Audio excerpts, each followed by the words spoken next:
আল্লাহ রাব্বুল আলামিন বলছেন ফেরেশতাদেরকে ডেকে তিনি বলবেন খুযুহু ফাগুল্লু সুম্মাল জাহিম সাল্লু সুম্মা ফি সিলসিলাতিন যারউহা সাবউনা যিরাআন ফাসলুকু। চিৎকার দিয়ে বলেন আল্লাহু আকবার। আল্লাহ রাব্বুল আলামিন বলবেন খুযুহু, ধরো ধরো। কাদেরকে? জোরে বলেন না কাদেরকে? জাহান্নামীদেরকে ধরো। ফাগুল্লু, তাদেরকে বেঁধে ফেলো। জাহান্নামীদেরকে ধরা হবে, তাদেরকে বাঁধা হবে। কি দিয়ে বাঁধা হবে শোনেন, 70 হাত শিকলি দিয়ে তাদেরকে শক্ত করে বেঁধে ফেলো। 70 হাত শিকলি দিয়ে তাদেরকে বেঁধে ফেলা হবে। আমার দিনী ভাইয়েরা, তাদেরকে যখন ধরে 70 হাত শিকলি দিয়ে যখন তাদেরকে বেঁধে ফেলা হবে, আল্লাহ রাব্বুল আলামিন বলছেন এবার তারা আফসোস করবে। আফসোস করে তারা কি বলবে? আল্লাহ পাক রব্বুল আলামিন কোরআনুল কারীমের মধ্যে সে কথাটাও জানায় দিয়েছেন। আল্লাহ রাব্বুল আলামিন বলেন ওরা তখন আফসোস করে বলবে মা আগনা আন্নি মালিয়া হালাকা আন্নি সুলতানিয়া। চিৎকার দিয়ে বলুন আল্লাহু আকবার।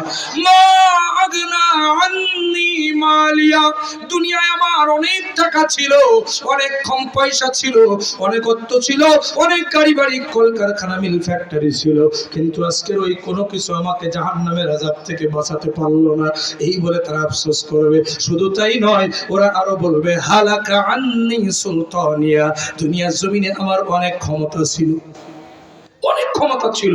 ক্ষমতার বাহাদুরিতে মানুষের নামে মিথ্যা মামলা দিয়েছি, ক্ষমতার বাহাদুরিতে মানুষের নামে মিথ্যা মামলা দিয়ে কারাগারে দিয়েছি, বছরের পর বছর কারাগারের মধ্যে মিথ্যা মামলায় পচায় মেরেছি। ক্ষমতার বাহাদুরিতে মানুষের দিনের আমানত রাতে মেরে নিছি। কতক্ষণ। শুধু তাই নয়, ক্ষমতার বাহাদুরিতে যখন হাঁটতাম জমিনের উপরে থরথর করে যেন জমিনটা কেঁপে উঠতো। আজকের সেই ক্ষমতা আমার কোনো কাজে আসলো না। এই বলে তারা আফসোস করতে থাকবে। আল্লাহু আকবার বলুন। আমার দিনী ভাইয়েরা, আল্লাহ রাব্বুল আলামিন বলবেন ওদের কোনো আফসোস গ্রহণ করা হবে না, ওদের কোনো কথা আজকের গ্রহণ করা হবে না, ওদেরকে জাহান্নামের দিকে নিয়ে যাও। এবার আল্লাহ রাব্বুল আলামিনের ফেরেশতারা কি করবে?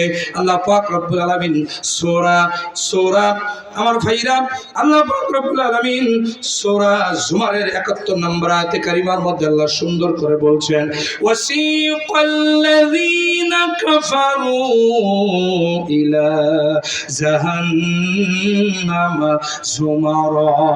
চিৎকার দিয়ে বলেন আল্লাহু আকবার।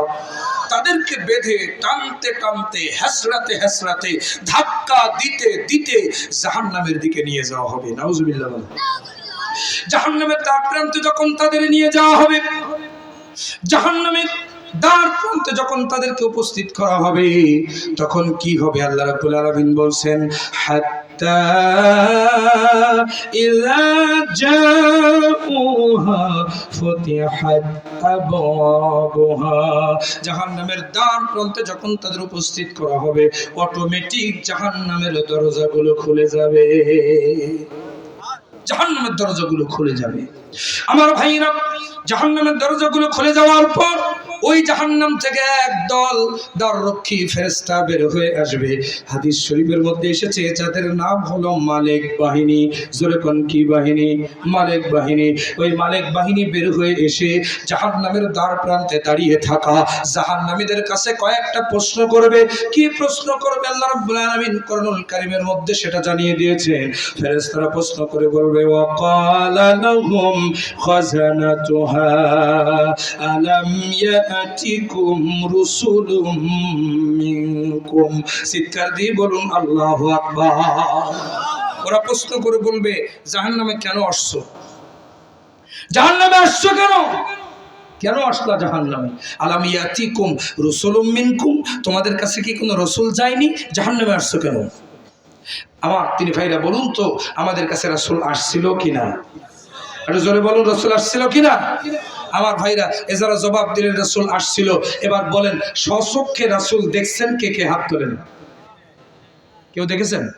আরো জোরে কান। এই যে বললেন আসছিল, আমার দিনী ভাইয়েরা, এই চালাকিটাই জাহান্নামের সামনে দাঁড়িয়ে থাকা জাহান্নামীরা সেদিন করবে। ওরা বলবে, আল্লাহ আমাদের কাছে কোনো রাসূল চাই নাই, যদি যাইতো তাহলে তো আমরা দেখতে পেতাম, আমরা যেহেতু দেখতে পাই নাই তার মানে আমাদের কাছে কোনো রাসূল চাই নাই। নাউজুবিল্লাহ বলবেন। আমার দিনী ভাইয়েরা, জাহান্নামীরা এই চালাকিটা করবে, এটা আল্লাহ রাব্বুল আলামিন অনেক আগেই জানেন। এজন্য আল্লাহ রাব্বুল আলামিন পবিত্র কোরআনুল কারীমের মধ্যে জানিয়ে দিয়েছেন, ওরা যখন এই কথা বলবে তখন ফেরেশতারা আরেকখানা প্রশ্ন করবে। সেই প্রশ্নটা হচ্ছে, ইয়াতলুনা আলাইকুম আয়াতি রাব্বিকুম। বুঝলাম তোমাদের কাছে কোনো রাসূল যায় নাই, কিন্তু তোমাদের কাছে কোরআনুল কারীমের আয়াতের ব্যাখ্যা বিশ্লেষণ তাফসীর করে বোঝানোর মতো কোনো ওলি আউলিয়া গাউস কুতুব পীর মাশায়েখ, কোনো হাফেজ, কোনো মাওলানা, কোনো মুফতি, কোনো মুফাসসির